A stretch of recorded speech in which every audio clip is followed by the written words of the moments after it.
Hey everyone, it's Jeannie, and today we're going to be talking about a new Sumeru theory. More specifically, what will the Sumeru Archon's demon name be? The Archons in Genshin Impact are a mystery. I mean, 3 are playable characters, sure, but we as the players really know nothing about them short of a tragic past and the death of some close companion. Oh, and that they all have familiars of some sort. But what else can we say we truly know about the Archons? Where did they come from? How were they created? If they have siblings, then surely they must have parents. Can anyone become an Archon? How are they named? Why are they named after demons? What's their true objective? The list goes on. Well, in today's theory, we're not going to be answering any of these. Instead, we're going to be focusing on what the Sumeru Archon's demon name could be. Note that I've kept this declaration very broad, since although I have a theory, I don't know if it applies to Lord Kusanali or the Archon of the Woods. For that, I've decided to just use the word Sumeru's Archon instead of specifying which one. With that out of the way, let's take a quick trip back to ancient Egypt. In ancient Egyptian mythology, the most powerful and notorious god was Ammon, king of the gods, ruler of the sky, and husband to Amunet, who, by the way, Ammon and Amunet's names are true couple goals, like peak perfect couple.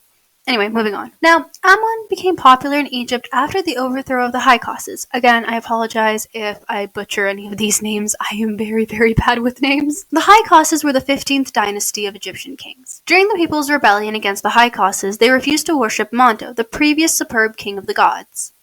Later on, Monto would get replaced with Ammon, when Omnis I took the throne. By then, Ammon had already gotten fused with the sun god Ra to create Ammon-Ra. Quick fact, in terms of drawings depicting the gods, Ra and Monto look almost identical, save for Monto's headpiece that bears more resemblance to Ammon's. I'm not sure if this was a result of the 3 being fused, whilst also being synonymous in certain parts of Egypt, or if it served more aesthetic reasons for correlations. Now, I know that in modern times, certain old deities from mythology are sometimes associated with demons. There's a long list, I won't get into it, but feel free to Google it. Ammon is a prime example of this. He makes an appearance in the Erascote, the Book of Demons, where he is listed as one of the demons imprisoned by King Solomon the Great. The Erascote is where our previous 3 archons got their names from. So, let's review. Sumeru is said to be inspired by the Archimedes Empire, which, fun fact, isn't even a thing. In Persia, there was never an Archimedes Empire.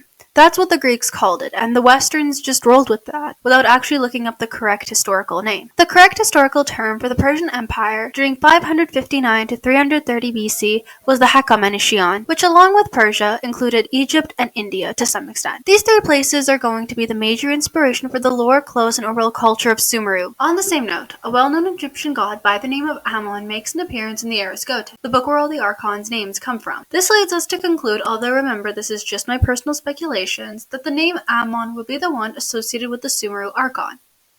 I'm sorry this video is so short, but I have a lot to do. Thank you so much for watching this video. It really means a lot to me. This is Jeannie, signing off.